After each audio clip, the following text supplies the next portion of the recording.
administration has not understood, does not understand, is that the economic engine of this nation is the business sector. You've got to put some fuel in the engine of the business sector, or this economy is going to stay stalled.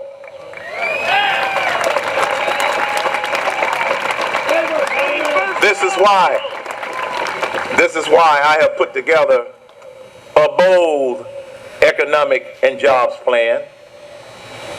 And during one of the debates, Senator Santorum said, but Herman's plan won't pass. Well, you see, that's the difference between a politician and a problem solver. Politicians propose stuff that done. Problem solvers propose stuff that will solve the problem. That's the difference.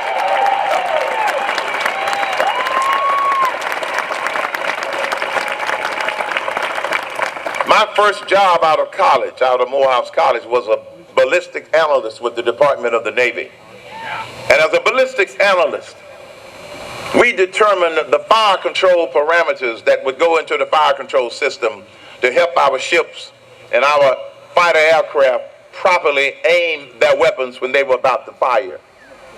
But when you got ready to do a ballistic analysis, the first thing that you do, where's the target? What are you trying to hit? In business, the first thing you try to do is figure out what's the problem. Because if you're not working on the right problem, you're not going to solve the right problem. And this administration has been working on the wrong problems for the last 3 years. That's why this economy is stalled and it's not moving.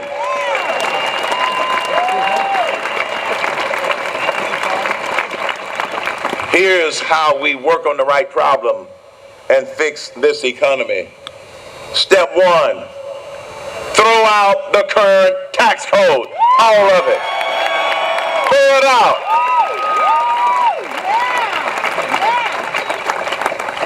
But the politicians say, that is too radical. That's too bold.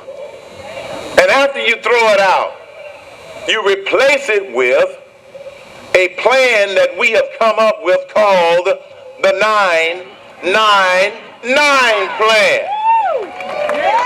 Let me tell you why the politicians, the lobbyists, and the establishment don't like the 999 plan. The biggest reason that they don't like it, the biggest reason that they make false attacks against the 999 plan is because you get it, I want you to understand it, but you understand 999. That's why they don't like it. That's why they don't like it. They don't like it because it's simple. They don't like it because it's transparent. There are no hidden nines. There's only 3 of them. We're not hiding any other nines. They don't like it because it's fair. Not according to Washington's definition of fair, but according to Webster's definition of fair, which says that everybody gets treated the same. That's fair.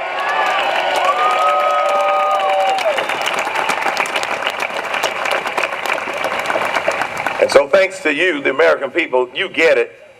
That's why 999 is becoming very, very popular in this country. This is how we fix this economy.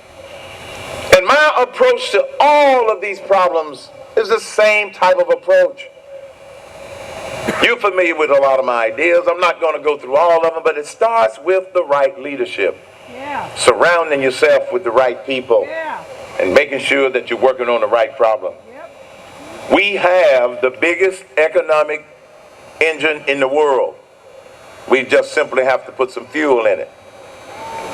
We also have the best military in the world, and we've got to stop shortchanging our military by cut.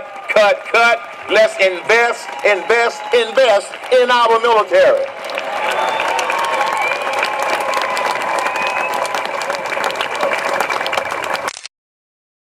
Give my ideas to some of the people inside the Beltway, which is a very depressing activity.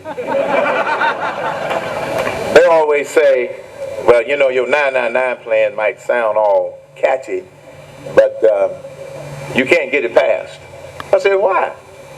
Well, you can't get it passed because you don't understand how Washington works. I said, yes, I do. It doesn't. I do know how it works. It doesn't. Well, how are you going to get it passed? You got to deal with the United States Congress. I know that. But let me tell you how I'm going to get it passed. First, I am going to make sure that legislation I ask Congress to send me is legislation that you understand. You already understand 999. And then if you understand it, one of my guiding principles is, if you understand it, you're going to support it and you're going to demand it. So you're going to be calling and emailing your representatives, telling them to pass it. You're going to be the secret weapon that's going to get stuff passed in Washington, D.C. You're going to be the weapon.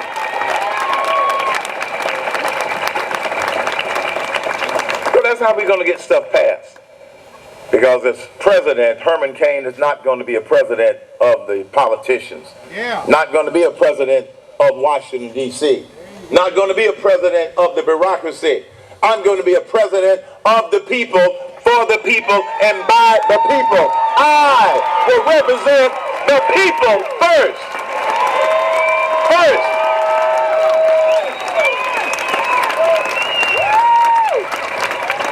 And one last one, energy. We have the resources in this country to become energy independent. We have the resources. We've got plenty of oil, coal, natural gas, shale oil. We've got the resources. It's been documented many times. We just haven't had the will or the leadership in order to make it happen. And whenever I share that message, see, I always get, well, you can't do that. Why do they keep trying to tell me what I can't do? I said, well, why can't I do that? Well, they said, well, you know, EPA regulations. The EPA won't let you do that. Well, my response is quite simply, well, let me ask you a question. Does the EPA work for the people, or do the people work for the EPA? And then I point out to them, I know how it might work now, but in a Cain administration, there will be an attitude adjustment in the EPA. They will work for us. Attitude adjustment time.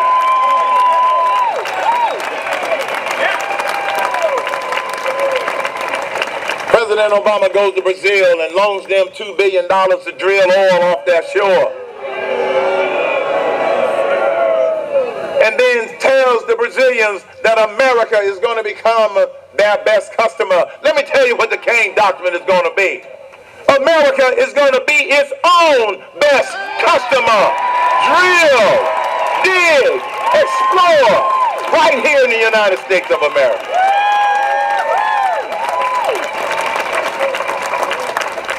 Because you see, the founding fathers, they got it right. The founding fathers got it right. We must be the defending fathers to right this ship and to right the direction of this country. Because when the founding fathers said they are endowed by their creator, they weren't talking about the presidents, they weren't talking about the Congress, they were talking about your creator with certain unalienable rights.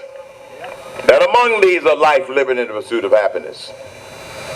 And when they said certain unalienable rights, that among these, that meant that there were probably some others that they were thinking about.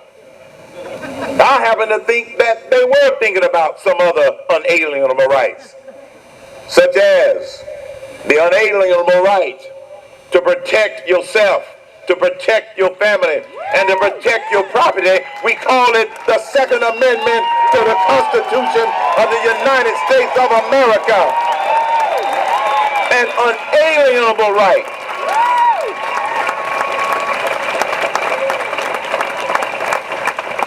And Now, I know that the president made fun of those people who cling to their guns and their Bibles. I kind of like my guns and my Bible. And I'm going to keep it that way. They got it right. All we have to do is go back to those same principles in order to get this country back on the right track. We are going down a road that we don't want to go down. That's why you're here tonight. That's what started the Tea Party movement. That's what started the citizens movement. And it is making a difference. 2008, because of you and because of other people that decided that they weren't going to take it anymore, we changed control of Congress, the House of Representatives. And in 2012, we're not only going to keep control of the House, we're going to take control of the United States Senate, and we're going to put a new leader in the White House in 2012.